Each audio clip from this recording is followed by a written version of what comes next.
The last time this pattern happened, a lot of people became millionaires while everybody else laughed at them. In the 1990s, people said the internet would never work. In the early 2000s, they said nobody would ever buy things online. Today, Amazon is the king of retail and Sears is bankrupt. Right now, we're seeing that exact same pattern with artificial intelligence, and most people are making the same mistake. The difference is this time the opportunity is bigger, much bigger, because AI isn't just one industry, it's an entire ecosystem with multiple layers of wealth creation that most investors don't even know exist. In this video, I'm going to show you why AI is following the exact same millionaire-making pattern, the hidden layers of opportunity that Wall Street is quietly positioning for, and how you can think about positioning yourself before the next wave hits. Now, this is not financial advice, I'm not telling you what to buy, but I'm going to share with you my research. I'm going to share with you what I learned as an ex-investment banker who's seen how this is played out before. And I'm also somebody who teaches people. I'm the founder of the Goat Academy, where we have over 20,000 students. I'm also the co-founder of TradeVision.io, where we make Wall Street news available to you like that. And I'm literally dedicating my retirement to help everyday investors understand the same strategies that the big players miss. That's our mission here. Very simple. Give you the same information and the same thinking tools that Wall Street uses so you can make informed decisions about your financial future. Not to tell you what to buy, but to show you how to think. And what I'm about to share with you isn't hype. It's backed by billions of dollars of actual spending, real technology being deployed, and verified data. It's about understanding a shift that's already happening, whether you're paying attention or not. If you're not hooked yet, here it is. History is repeating. Every major tech shift has followed the same pattern. Let me take you back to November 30th, 2022. ChatGPT launches, and within 5 days it had 1 million users. Within 2 months it had 100 million users. That's faster than TikTok, faster than Instagram. But here is what's fascinating. This isn't actually new. In the 1990s, mainstream media asked, what about this internet thing? With skepticism dropping from their voices. They said it was a fad, it was a toy for academics. Nobody took it seriously. And then in the early 2000s, people said nobody would actually enter their credit card information to buy things online because it's just too risky, it's too dangerous. Sears just filed for bankruptcy. Amazon, founded in 1994, is, $2 trillion empire. Now, 15 years ago, people said no one would save their private information on the cloud because of privacy concerns. Well, I hate to break it to you, but if you have a smartphone in your pocket right now, your data is already in the cloud. And today, what do we got? Same common sentiment. AI is overhyped. People said it won't actually take real jobs. They just say it's just a fancy search engine. They're saying the same things they said about every other major tech revolution. So right now, as I'm recording this, we're in what I call AI 2.0. ChatGPT launched in 2022 with basic prompts. You could just, ask it how to make guacamole or something, and you could give you a recipe. That was AI 1.0. It was information. It was basically like a search engine, but a little bit better. Now, in 2025, AI 2.0 is about generative AI. It's about creating things, pictures, videos, music, based on what you tell it. You can create entire marketing campaigns, design logos, the Coca-Cola Christmas ad. It's entirely AI generated for the second year running. That's transforming industries. But what most people miss is if you look at any of the major AI companies, OpenAI, Meta, Google, Microsoft, none of them say their goal is just to make better chatbots. They all say their goal is AGI. Artificial General Intelligence. What is it? Well, let me break it for you down simply. AI tells you how to do something. You ask it, how do I start a guacamole business, right? And it gives you steps. AGI does it for you. You tell AGI, I want to start a guacamole business, and it goes out, it forms the LLC for you, it finds the real estate to rent, it hires an executive assistant, it sets up your supply chain. AGI is doing the work. AI is just telling you how to do the work. So this is not speculation. OpenAI's mission statement is, our mission is to ensure that artificial general intelligence that are generally smarter than humans benefit all of humanity, especially Sam Altman. I added that bit. So that's literally what they're building towards. So why does it matter to you as an investor? Well, understanding this distinction is critical because if companies are actually building AGI, they're going to need massive infrastructure. They're going to need computing power we can barely imagine. They're going to need entire ecosystems of supporting technology. And that's where the investment opportunity gets exciting. Now, before I show you these hidden layers, literally the layers of the onion, where to invest, information like what I'm giving you here is only going to take you so far. I would not be retired and sitting in a nice hotel suite somewhere in the world today if it wasn't for my boss in banking and my mentors since, who've taught me what to do and most importantly, what not to do on a weekly basis. Looked over my shoulder, looked at my portfolio and said, Felix, why are you harboring that ugly thing in there? And I was like, whoops, you spotted that. Holding me accountable, teaching me the rules, teaching me a process that takes me back 2 hours a week to do all my investing. And what we're doing this week, in the spirit of Black Friday, which is not something that I was ever really a fan of, it seems just pointless consumption. So we're going to do something different with the pointless consumption. We're going to make it the most impactful consumption you could possibly make. We're going to allow more people to learn from my mentors, my Wall Street guys who work for Goldman's and Deutsche and Bear Stearns and other hedge funds and so on, and give you access to that at some crazy offer price and just all around offer, which is something that I say we never do. We never discount because I just believe in over delivering for people rather than looking at the price point. I just want to think like, how can we deliver and over deliver them? It's the same amount of value to actually get you where you want to be. But we're doing it this week. So if you want to take advantage of that, this is the only time in the year we have ever done this and will ever do it. Go to felixprehn.org/freedom. Book yourself a free strategy call with my team. Talk to them about our mentorship. Talk to them if it's right for you. Ask them all the difficult questions you always wanted to ask. And we'll give you the clarity you need and put you on a path that you actually want to be on. So felixprehn.org/freedom. The link is down below in the description. But now let's talk about this tech like an onion. It literally has lots of layers, and each layer is a different investment opportunity. Now, most people see the surface layer, but the real opportunity is often hidden inside several layers deep. So there are 5 key layers here, and I want to walk you through each one of those so you have a deep understanding of what's going on here. The first layer is the obvious one. It's the AI companies, the OpenAIs, the Meta, the Google, the Microsoft. These are the companies building the AI system. Now, most of these are either private or they're already priced at massive valuations. OpenAI isn't public, but you can buy Microsoft, Meta, Alphabet. But a huge percentage of that gain is already locked in my humble opinion. But here is where it gets interesting. This is just the first layer of the onion. The second layer of the onion is where things get a bit more exciting. To power AGI, these systems that are smarter than humans, you need computing power that doesn't exist yet.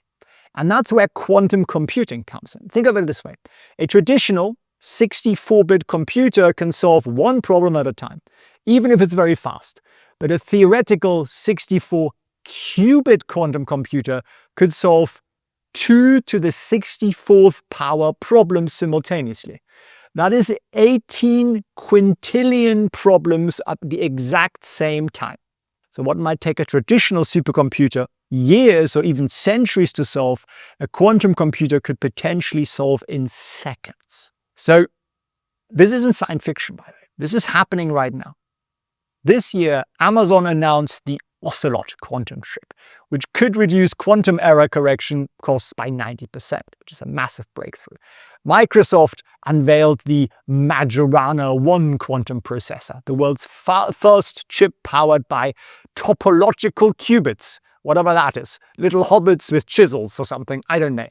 They project that by later this year, that system with just 50 logical qubits could achieve general simulation advantages. IBM is working on the Kookaburra, which is a particularly odd version of small hobbits with chisels. It is a 1,386 qubit system, and they're demonstrating that it's pretty fault tolerant. And they're planning a large-scale system called the Starling by 2029. Now, we don't know which companies will win this race. We don't even know for certain when or if we'll see practical quantum computing at scale. But what we do know is that billions of dollars are being invested into this right now. And then you've got the third layer. This is where the onion gets even more tasty. All of this AI processing, all of this quantum computing, all of this data, it has to be stored somewhere, right? And that somewhere is called a data center. When you ask ChatGPT how to make guacamole, that information gets stored in a physical location. The cloud is not actually a cloud. It's not a Fugazi. It's a physical building full of servers. And many of these data center companies are not AI companies. They are their own separate business that specialize in creating and managing these facilities. So it's the infrastructure build-out. The big 10 companies, Microsoft, Amazon, Alphabet, Meta, are expected to spend $320 billion alone on this infrastructure. And much of that money is going to data center construction and expansion. And get this, there's a company called Lone Star Data Holdings. They actually launched the world's first hardware-based data center, which is en route to the moon. So I'm not literally making this up. Companies are literally talking about building data centers on the moon because of the stable environment and the natural cooling. Now, this is going to happen at scale. Well, Bezos thinks so, but who knows? But the fact that it's even seriously discussed tells you how massive the data storage requirements are. Now, number 4 is the cool stuff. Most people never think about this. If you've ever used a laptop with 25 browser tabs open, like I generally have, you know your computer can overheat. It can get hot, right? That's why I'm traveling with this monstrous 18-inch laptop, because it's the only thing that does what I want it to do. Now, imagine millions of these running at 24/7, performing trillions of calculations. These data centers generate massive amount of heat, and you can't keep them cool. Well, they don't function. So this is not a put a fan in the room type solution. Their entire company is devoted to creating advanced cooling technology. And they're companies like Vertiv, nVent Electric, Modine Manufacturing, and those specialize in data center cooling solutions. Vertiv's stock is up about 100-something% just last year. Partnerships with NVIDIA, AWS, Microsoft, Meta, and so on, although they're also working on their own custom cooling solutions. So the liquid cooling market, which is 25 times more efficient than air cooling, by the way, is expected to grow 45% annually. Now, you might think 45% isn't a lot. Well, go to type Goat Academy compound interest, or just compound into Google.